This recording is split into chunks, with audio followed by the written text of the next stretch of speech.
दोस्तों, क्या होगा अगर आप 70 दिन तक ब्रह्मचर्य का पालन कर लेते हैं। 70 दिन तक कोई गंदा गलत काम नहीं करते हैं, पूर्ण रूप से ब्रह्मचर्य में स्थापित रहते हैं, तो क्या होगा? क्या होगा आपके शरीर में, क्या चेंजेस आएंगे, क्या परिवर्तन होगा?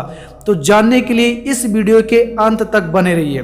दोस्तों, शरीर का अत्यंत आवश्यक अतिसार तत्व जिसे बनने में महीने व्यतीत हो जाते हैं, बनने के बाद पूरे शरीर में प्रवाहित होकर घुलने या पचने लग जाता है, जिससे धीरे धीरे शरीर स्वर्णिम आभा तेज अत्यंत ही शक्तिशाली भुजदंड और दिव्य ओज से भरपूर लगने लग जाता है। जो दिव्य शक्तियां वीर में होती हैं वह इस संसार के किसी साधना से प्राप्त नहीं हो सकती, एवं खोई हुई शक्तियों को आप किसी भी आहार एवं दवाइयों से पुनः प्राप्त नहीं कर सकते।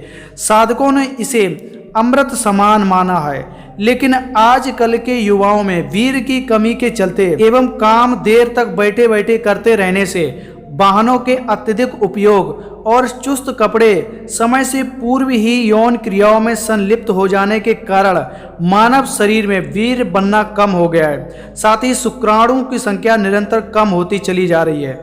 आजकल के बालक बालिकाओं के शरीर में कमजोरी, जल्दी थकना, कम भोजन करना, आलस्य ज़्यादा आना जैसे लक्षण हावी हो गए हैं, जो चिंताजनक है।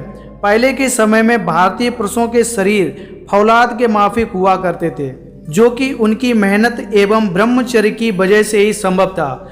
दोस्तों, पुरुषों के शरीर में जो धातु होती है उसे वीर कहते हैं, और महिलाओं के शरीर में जो धातु होती है उसे रज कहते हैं। ऐसा क्यों? क्योंकि पुरुषों के शरीर में उचित तापमान रहता है, जितना वीर को बनने से लेकर पकने तक आवश्यक है।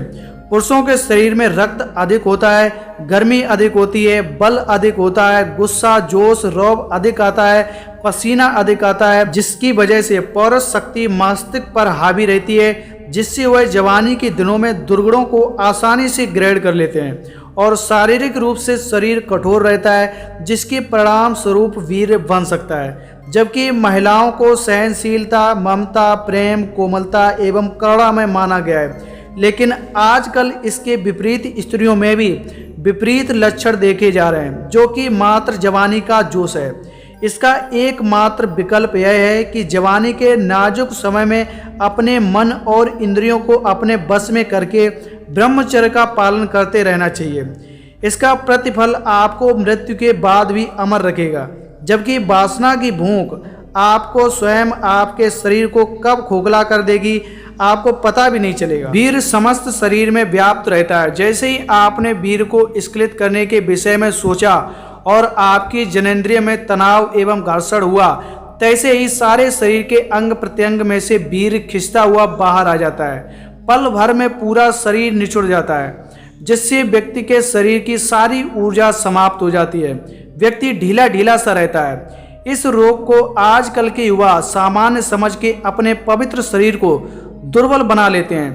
प्राण शक्ति, स्फूर्ति, बुद्धि और ओज और यह वस्तुएं वीर से ही बनती है। इसलिए इस बहुमूल्य रत्न की जी जान से रक्षा करनी चाहिए। क्षणिक सुख के लिए ब्रह्मचर्य नष्ट करना मतलब धूल मिट्टी के बदले हीरा बेचना। शास्त्र में कहा गया है, मरण बिंदु पातेन जीवन बिंदु धारणात्, अर्थात वीर पात करना ही मृत्यु है और वीर धारण करना ही जीवन। अगर आप 70 दिन तक भी अपने वीर को रोक लेते हैं, अर्थात 70 दिन तक ब्रह्मचर्य का पालन कर लेते हैं, तो आपके शरीर में कुछ ऐसे चेंजेस होंगे जिसे देखने के बाद आप दंग रह जाएंगे। जैसे ब्रह्मचर्य की रक्षा करने से शरीर में बल, बुद्धि, तेज, उत्साह एवं ओज शक्ति की वृद्धि होती है। अधिक परिश्रम करने पे भी थकान कम होती है, शरीर में फुर्ती एवं चेतना रहती है, आलस्य कम आता है, बीमारियों के आक्रमण को रोकने की शक्ति आती है, मन प्रसन्न रहता है, दूसरों के मन पर प्रभाव डालने की शक्ति आती है, इंद्रियां सबल रहती हैं, शरीर स्वस्थ एवं हल्का रहता है, स्मरण शक्ति बढ़ती है, बुद्धि तीव्र होती है, मन बलवान हो जाता है, बड़ी से बड़ी विपत्ति आने पर भी धैर्य नहीं छूटता, कठिनाइयों एवं विघ्न बाधाओं का वीरता पूर्वक सामना करने की शक्ति आ जाती है, झड़े हुए बाल वापस आने लगते हैं, चेहरा चमकदार हो जाता है, सफेद बाल भी काले होने लगते हैं। इतने सारे फायदे मिलेंगे आपको अगर आप 70 दिन तक ब्रह्मचर्य का पालन कर लेंगे। आप हमें कमेंट में ये जरूर बताएं कि आपको ब्रह्मचर्य में कितने दिन हो गए। अगर वीडियो अच्छा लगा तो लाइक करें, चैनल को सब्सक्राइब करें, टेलीग्राम चैनल को भी ज्वाइन कर लें। लिंक वीडियो की डिस्क्रिप्शन बॉक्स में आपको मिल जाएगा। जय श्री राम।